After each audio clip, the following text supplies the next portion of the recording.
Mizoram, Manipur, Tripura, Zangpui Tlangdung le Chin State, Halka a missionary te lutan. An malak na le an natho rachua tarlan na le kabu, zofa te le missionary, H. Ramoise chu tlangzar anita a. Hele kabu zofa te ro lua hian missionary ten pathian ro puinana an natho kan riat ngai lo te tarlan ani. Hele kabu a missionary te torchel zia le pau khau zia Krista ta na thi mai ne lo nun po an lo huam zia te mai ne lovin ko ran rang te in pum khat poi mo zia le hlok zia atakin min ko mua ko ran rang te hian keima ni bil chuan kan zik chua dan kan refurna a hele kabu hi ko ran rang te bul le bal riat na ta na thapi ka hetiang tak le kabu hi kan la chiar ngai om lo fe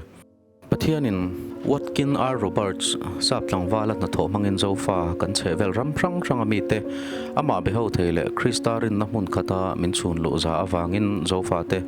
kanin pum khat na chu khovel ram rikham hian adai tang zo talova saplang wal su nu mol te hi achiar awaman la em zofa ram ranga thendara om te hi Pathianin remati huna chuan ro rel na pakhat noya kan lo om khom le nge don ti hele kabu atang hian fiatar le ani rong khua mi te ne na te po la le khathon bung so ka chiara na sang so ka le to na chiar khathuma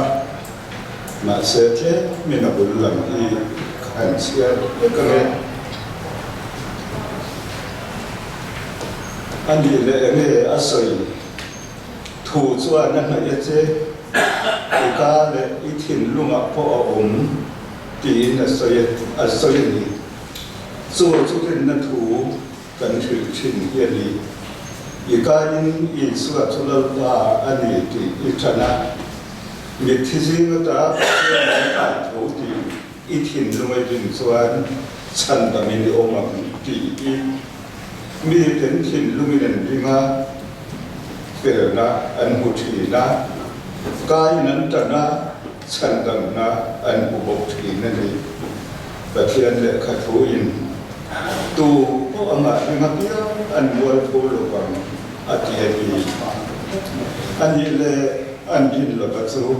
eng tin ve an lama athu an thiar lo chu eng tin ve an rina thu sil tu om lo bin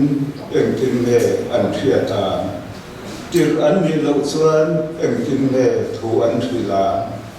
thiếu cha chân chân lo om khen tu te ke chu apa mo thiếu cha chân chân lo om khen tu te ke chu apa mo ti sia kan ri thian tu atian ni ka thian he nei tom thai u lapa min mai tu kan pa hian vai na hian missionary kan ram huai boy ta bor pule ui thiam te panga ram huai tlon thi te ram thia missionary min kan be kan ni zo ram chunga so ni robin kan zo ta om na rama tu hin ria ta la ta missionary I ron tir thiếu cha chân chân lo om min don hin swa na I ro pui na na malai na na I chan dam na na min da in laba Mizoram le zon na tha su Christian kan lo ni so phazela abaro pui so kan ni son na ri te le so fa te ti le khabu chu pu esram moyen le khabu ran ron le namma ngai ko in I tran pu in le ni ti ai ro lo in la pa aman ro a fuze la Manipur tran te Tripura tran te Myanmar tran te Mizoram tran te ama mo fuze din thì hiện abu nó còn giết suốt ta lập ba cần cái hiện alien abu cha lu tu kan ato am ti la awi la pa chen so ti sung san la pa tu ni le khabu tlang za tu lo sa la pa ni so na ti rong bol na san sin ti na yan chan ni ma la li so ti sta san dam ne ron buat sa Kobe yana shi da banki da gani so bai na ko shi ciyan ta kina da ne kuma ka kinna ba wayin kan kun kana hiyan tara hun ka tin min ron bolla lali so tis da ron so no ina ni sunna de ron bol da ko kan tin ko ma hiyan atarin ron so no ina ron ta da ne vậy là cần huấn luyện theo đạo thiên thì nó cần uốn á giả mình bỏ đi để khâu luyện tập thì lập và cần cái thiền lo tập cái làm sao để đi làm số mấy ba cái lập và cái xây đồ này vậy thì nó cần cái xây bỏ cần thàn mà sổ na Israel na ta cần phân dùng ít là lý do đâu cũng là ikuta làm gì theo đạo thiên linh bồn này mal sổ này rồi su cần là ba ý số chỉ là mình cần đi là gì amen đây với nhà và để sắp tới bên đây là thầy là bác cái này không có gì về làm sao nó cũng dễ là nó cái này tôi làm dễ là còn bên trong nó sẽ sắp tới các bạn tin thì cái này đang nuôi tạo cần xem này chứ là nó chủ đề nó này cũng có đặc điểm để cho cái là cái này mà lòng chú cái sự tin chú bà cả mà ni mi mal thế là chủ đề này rất nghịch chung in với nhà lại muốn nào hệ là tam sản na mình còn tam sản na mình còn được quy tụ dùng cái chung lòng chú cái sự tin hay biết cái kia có phải cần gì ngay cũng phải lo lắc bạc tao mà áo có về thì cũng vừa ra mà ra là mình cái hiện xuống bookstore này tu mình còn tiền quý thấy lắm mà biết cái kia chung lòng thu cái soi tin Nikuma Khan helai pun ahian Kentring Highland thì là kabu Kuala Lumpur daya Super Disneyland nanti Antoris Resource mimal pakhatina adin chungchang kazia etan kanchang sa to mai ro chu voi ne ro chu adang tai ta tat maya van ne tha de bin hei Myanmar lama kan hong tu te Chin State Burma Myanmar Chin State ta kan Chief Minister tun tu makhana thing le Chief Minister kan ti sui thoba an ram bue wangin ai so la ro ma pun lien lo ya lo tin lok te không ai aram tel khai la ba lo ka ti ta ta ka so ne tin Myanmar mi tho ke second state mi kan MP te pa ni isiam ni le pi mon pui in chen ki pe pe potro pi mon pui thì lòng tiếng lót đấy, anh ấy mấy chiếc này là vàng nên bảo mà cái này thì đàn cả chỗ rồi đấy, bảo mà sở cả tribal minister cái tiền này, anh ấy thì Sakan State mình bảo PCM này, còn những người rồi đấy, mấy chiếc party MP, in mình còn tiền quỹ thì là gì? Rồi cái thì tất cả Nikum ang lo tak pin pang ni kha te min hatan online ne ni ton tel pui thea tin US ta lo kal khat tu me nang ni pani mo I pathum US atangin kan pastor te pathum amro zirlai ni lok me chin straight ami pastor ke lok tin teu khom ai nei chia yen tel pese le hai pastor a US atang alok kalan ya amro chin tan chan lai ni lok mai la man ne thak cha ki tak taka hele khapu ke je chan hi các tuần vàng rèn có thì là mình chỉ là khắp buổi ram các tia cắn bát tia cắn bát H tụm mà cắn tia Australia ba tàu mà cái buổi ram cái chuyện ba hình nha chú anh Burma missionary phát saber atau neram just sona chân chín diện nó khác chắp đấy mày đi Australia chẳng như rồi mà na mình đâu hôn thì là phải chúng ta chia trong anu kacir ator na sadang kan karirun ne lutuka hiturin dai pona tingtlanga zel mumal po omloba antona anta ai tur mumal omlovin vathiro se tina anita anta na sakai ten vadan mani ai turin asakai khatitlat maya khatiam ama sei sakle ra thaf taka duar ani nuwa khan afate nau pam tong ko la thiam lo mun hlat taka om lanin anuin athi sana jasana na bi khana thi sana nau te khan tunge en ko lam ti angai to khan anu pui thi po chu thakhat nuwa he chawa nau te kan tu nge en ko lam anu om to si lo ti ngai to khan missionary ro pui kan ti po ai su thei lo bok ko pin na chok mai mai khat te ha to na sat zia ka chier khan kari ro khoi lo ka chu ti la ya chan ke ni mi zo ra ma chuan missionary rang san lo lu ta an nun na ta na hlom om lovin za Christian amin siam ta feka hay ngày đó nó thui tắc min bè cái gì các con kêu sơn à có hiền bát thiên này nằm bi cả hum hal ram lệ nằm cả chuan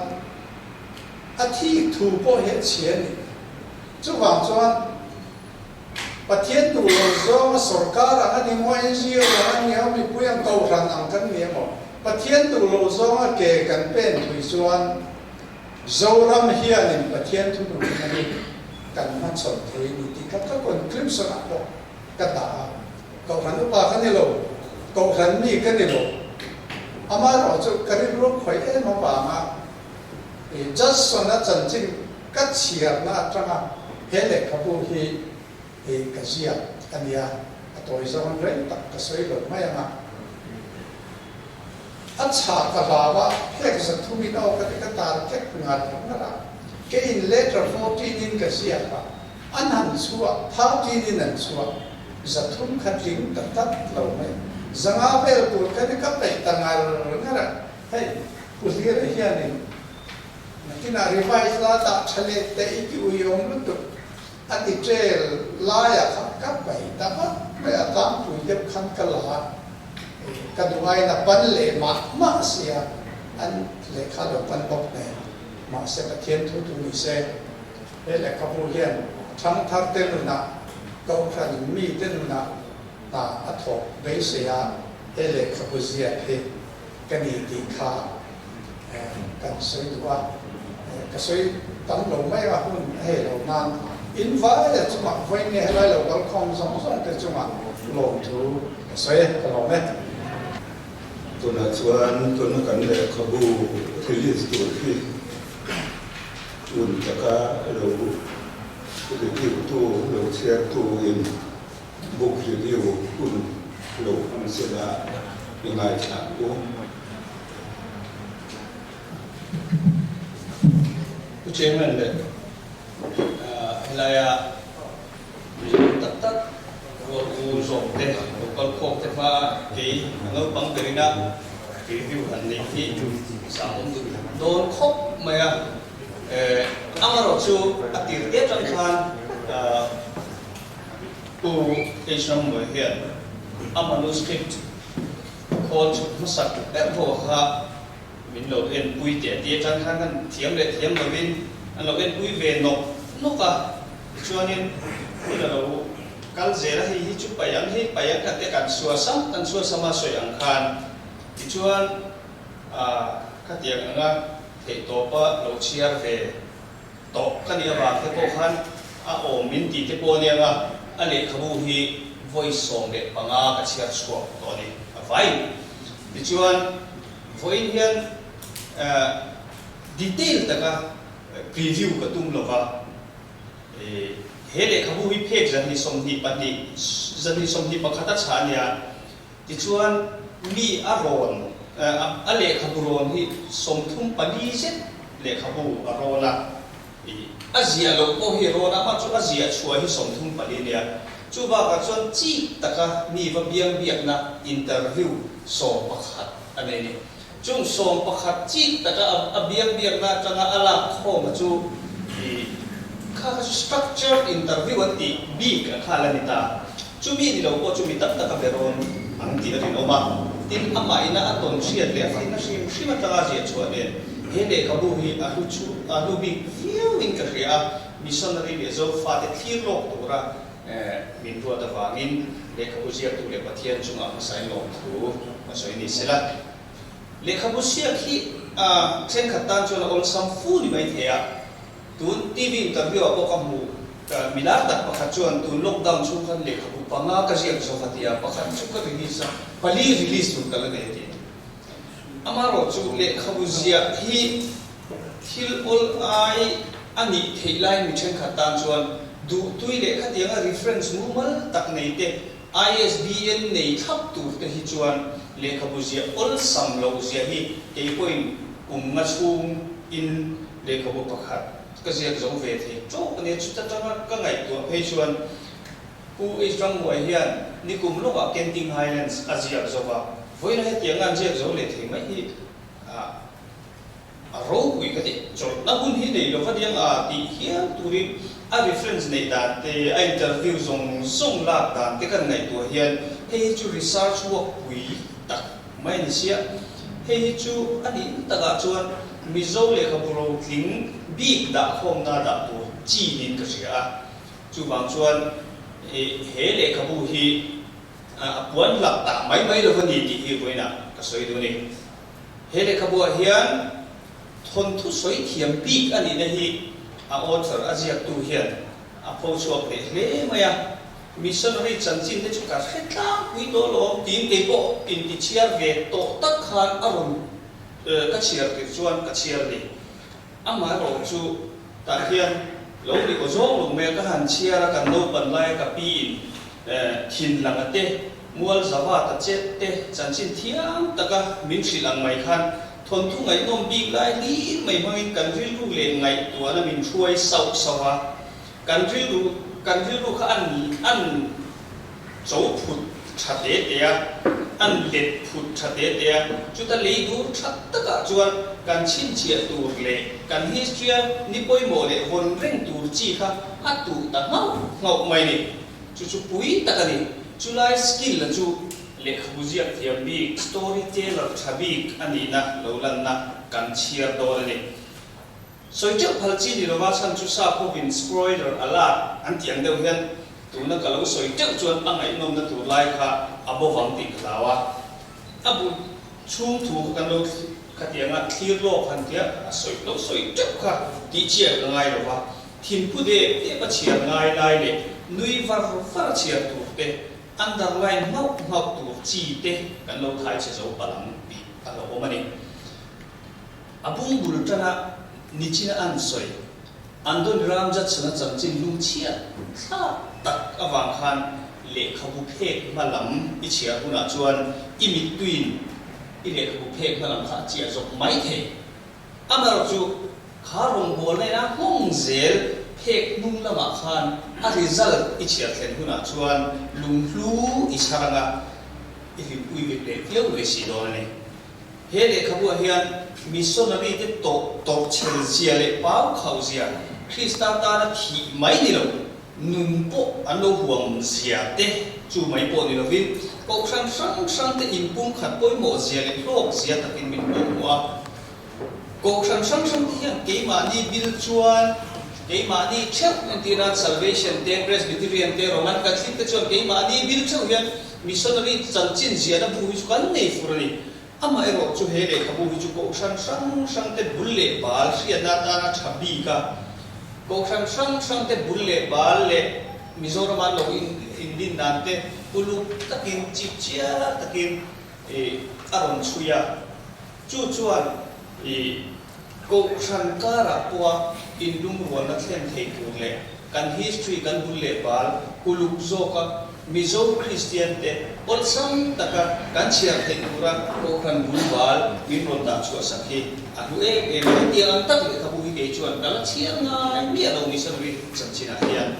Pathianin Watkin R. Roberts sa tlangwala na thok mangin zo fate le kan chepel ram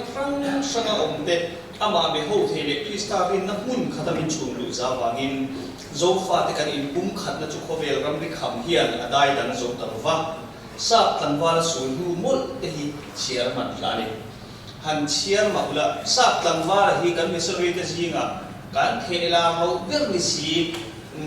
tuna hele ka buziak tu ina acham chinan kun soi tak hi su ke chuan kanga kan missionary te ho zinga kan missionary ron chuak ani ve no masap tan bala kha missionary pui tu ta ron chuak ani amar chu an na tho lok zia te ka kan lo van soi ne pin kan lo van soi claim em ti hele ka bu hian min ngai to tira tuna hi chuan sap tan ba hi ka ngai sang zota ber mai a hele ka bu chan hian han chiar ve ma te u ato lama chuan zo faram sanga thendara om te hi Pathianin remati puna chuan ro rel na pakhat duaya kan la om khom le e ni don ki hele ku tang hian ke ma bi khian ka fe thara ke ma ko kai baptist tharne ato pero tan chuan en po ni se film khu na tur thil pakhat helai na local te warning le caution film khu na tur kan lo hri lo kam cheu achan chu voi som panga chiar to kan e wangin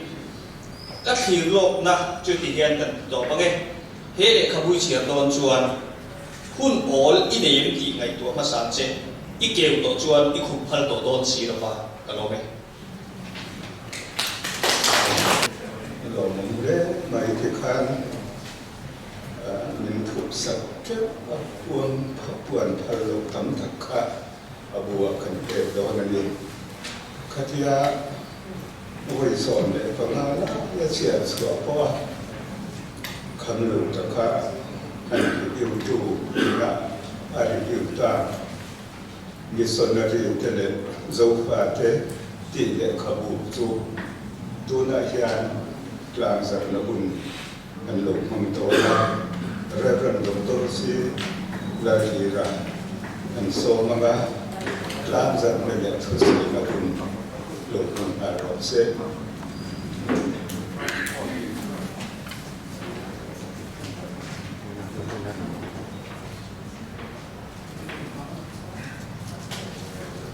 về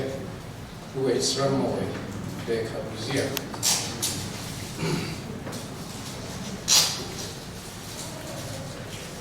dấu pha tê lệ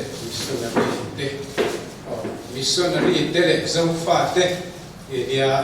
thì buổi chiều thì tu lệ chiều bia tên cái missionary tê ngày thar lệ thiên rồi na quay màu diện thiên thar lệ na tu rin lang zare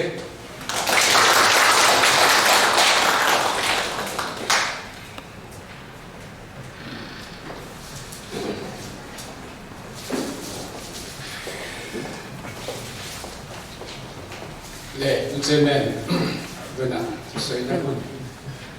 zia te la lo dia ka lom le a ko isram mo hi mun le buna ka khana bu ngai lo ania ran khata chen ka puthina e hi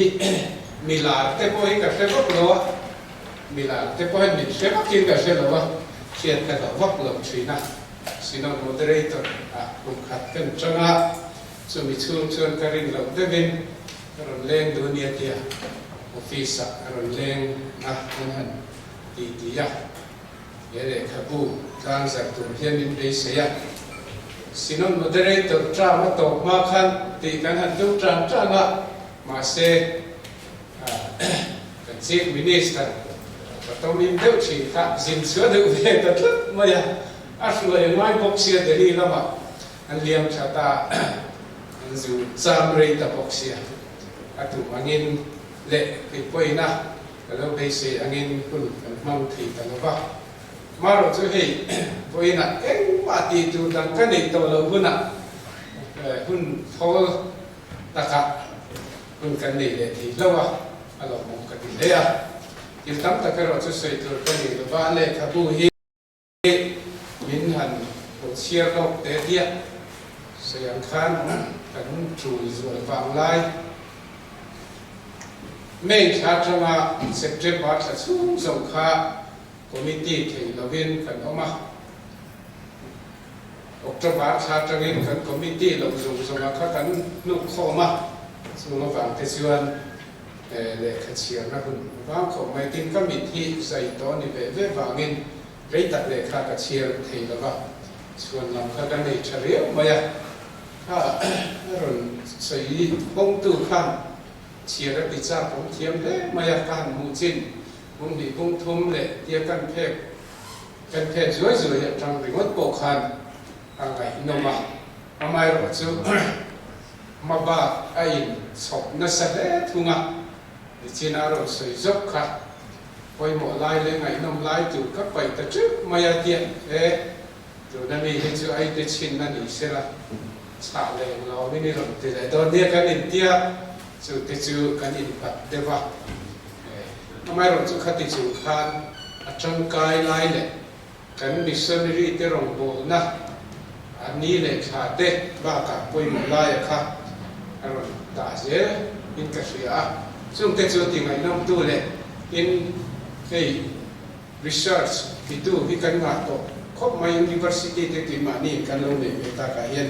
chung research te tan kai chuan Emile Kabu anan sira trang hian research ti zer tu macho le ti chap na kha siam dolin ka se chu chu kan le Kabu tlang zata chu na tu ani ya missionary te rong bo na ngai nom na le angai chu tom na ba ka khan zir na tu kong asia na sa le ya chu chu ani po hian ni arin lo lama mal so na aron sok chua nin karinga tenai puramoi he puramoi pe ngi al aming lam dan po hi kan tisio la ni la thia mai sela ama chan chen hin thil pat ni le kan sei du chu isin khan ka ko khat mi vak la wa te kha ti asa khomi ka sia hi rei lo te kan ti atanga kari ro chiang tak ania maro chu sa khomi dan hi sa khopul mi mu taka ke ti chu chu ni lo ba ten sa kodang betu te ba ho zo ma sa khomi ani lo ba VHPRSS dunlaya karnataka vela Christian te Bible hal tu ho anga in bisa khomi ya mi dang ngai the lo zo mi lo bin ma ni nu in vong zo sa khomi ani na hi các mô hình cái gì mà hiện từ chung riêng là mặt đặc na politics công số thuy tàu vía vào từ politics cái bùi thế này cái bùi thế phần mô hình cái nga thì cái lúc chín chín này đây là tập lệ chân nằm mang ngày tuần đi này tuần này là bùi cả hiện là in cái gì Mizo Christian thế này missionary thế chân chín hi kon thu sei sakya ani lova engwangin ye missionary ten elai Mizoram tlangram oi chengchia oi pang bere ka in hamtan ve nok tlanglama phairam oma chaklama phairama oma elai bial chunga khotang ta ho hi lat takatanga chanchin tha engwangin ye minron sin di ron hai chuak tu khopa rinru ape hian mizo nam hian mangai ni di kha ama hian ka muwa ten chu mangai na chu midang devasat hazo mi lovin mizo integration hi kan ti toy te trangin mizo nam in